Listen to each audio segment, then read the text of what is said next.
आज हम स्टार्ट करेंगे हमारी 12th इकोनॉमिक्स की फर्स्ट यूनिट, जिसका नाम है micro and macro economics and analysis.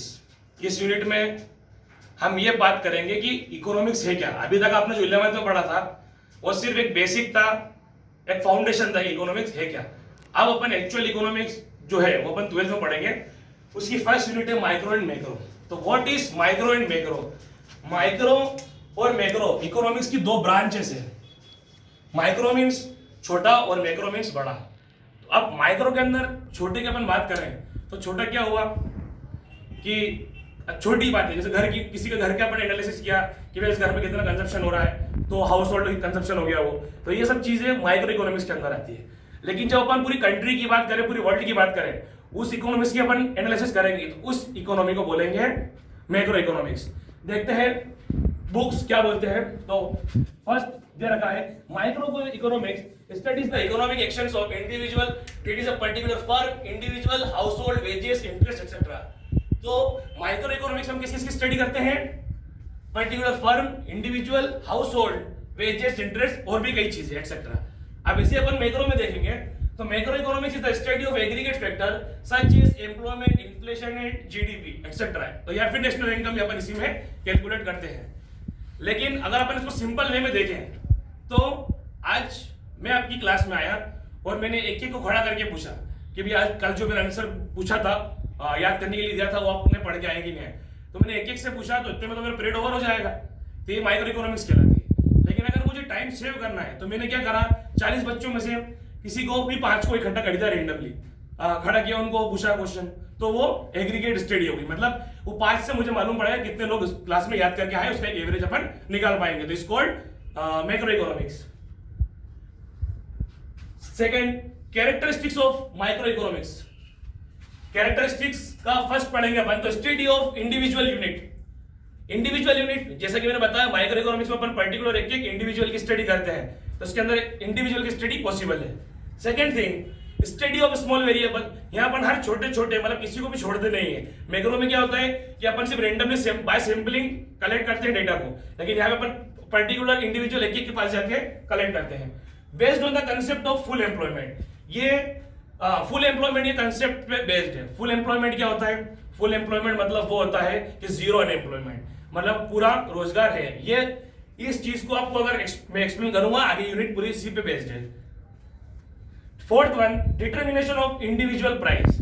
Particular किसी कॉस्ट प्राइस निकालनी होती है या पर्टिकुलर किसी प्रोडक्ट की प्राइस निकालनी होती है, उसमें भी माइक्रो इकोनॉमिक्स काम आती है। Second thing, importance of macro economics, helpful in making government policies. अब अपन मैक्रो इकोनॉमिक्स की बात कर रहे हैं। मैक्रो तो जब मैक्रो मतलब पूरी कंट्री की बात करेंगे, और यहाँ पहला पॉइंट दे रखा है helpful in making government policies. अब जब गवर्नमेंट पॉलिसीज बनाएगी तो वो घर के लिए तो बनाएगी नहीं, वो बनाएगी तो पूरी कंट्री के लिए बनाएगी या पूरे वर्ल्ड के लिए बनाएगी। तो इसलिए ये मैक्रो का सब्जेक्ट है। सेकेंड है helpful for micro economics. Macro economics भी हेल्प करता है माइक्रो इकोनॉमिक्स को, दोनों इंटरडिपेंडेंट है। ये भी क्वेश्चन बोर्ड क्लास में आता है। थर्ड है मेजरमेंट ऑफ इकोनॉमिक डेवलपमेंट। अपन जब स्टडी करेंगे कि हमारी कंट्री में कितना डेवलपमेंट हो रहा है तो कैसे करेंगे। हमने पर्टिकुलर कोई स्टेट ले लिया, कोई सिटी ले लिया, कोई डिस्ट्रिक्ट ले लिया, तो जब पूरी डिस्ट्रिक्ट ले रहे हैं, पूरी स्टेट ले रहे हैं, तो पूरा ले रहे हैं, जब स्टडी ज्यादा कर रहे हैं तो उसका मतलब कौन से एक ब्रांच का ये सब्जेक्ट हुआ, तो मैक्रो इकोनॉमिक्स का। Fourth one, study of inflation and deflation. Inflation और डिफ्लेशन क्या होता है? जब वैल्यू ऑफ करेंसी डिक्रीजेस हो जाती है उस चीज को बोलते हैं इन्फ्लेशन, उसका जस्ट अपोजिट डिफ्लेशन। ये क्वेश्चन भी बोर्ड में आते हैं। Third question, limitations of macro economics. Limitations हो, डिसएडवांटेजेस हो, डीमेरिट्स हो या कुछ भी हो, ये सब एक ही बात होती है। फर्स्ट है conclusions are not accurate. Conclusion accurate नहीं हो सकता है। जैसे कि मैंने बताया मैक्रो इकोनॉमिक्स में एग्जांपल के तौर पे कि मैं आपकी क्लास में आया था, मैंने आपसे सबसे पूछने का इतना टाइम था नहीं क्योंकि पीरियड मेरा 40 मिनट का ही था, तो मैंने 5 बच्चों को खड़ा करा। अब पता चलो 5 ही टॉपर खड़े हो गए थे, लेकिन मैंने क्या समझा कि पूरी क्लास ही फिर अच्छी होगी। लेकिन एक्चुअल में देखा जाए तो उसमें एवरेज बच्चे भी थे, पुअर बच्चे भी थे, तो फिर इसमें जो एक्यूरेट रिजल्ट नहीं आ पाता है। सेकंड थिंग है इग्नोरेंस ऑफ इंडिविजुअल यूनिट। यहाँ पे इंडिविजुअल यूनिट को अपन इग्नोर कर रहे हैं। कैसे? क्योंकि मैंने तो 5 ही खड़ा करा ना, बाकी सब भी तो थे और भी क्लास में, तो इंडिविजुअल के पास तो मैं गया नहीं था, तो यहाँ पे इंडिविजुअल यूनिट को अपन इग्नोर कर रहे हैं। थर्ड है measurement of aggregate is difficult. Measurement of aggregate is difficult. यहाँ पे बहुत ज्यादा जने को एक साथ में अपन मेजरमेंट नहीं कर पाते, अपन कुछ ही लोगों को कर पाते हैं। जैसे कि अपन माइक्रो इकोनॉमिक्स में क्या होता है कि पर्टिकुलर हर इंडिविजुअल के पास जा रहे हैं और उससे अपन पूछते हैं, लेकिन इधर क्या इस पॉइंट का मतलब ये है कि अपन सभी का सब एक मतलब मैक्रो इकोनॉमिक्स भले अपन घर सभी की स्टडी रहे हैं, लेकिन उसमें सब पर्टिकुलर सभी के पास नहीं जा रहे हैं, कुछ इस 5 जनों को खड़ा करा पड़ा, उन्हीं से पूछ लिया अपन ने। Fourth one, macro economics does not depict correct picture of individual units.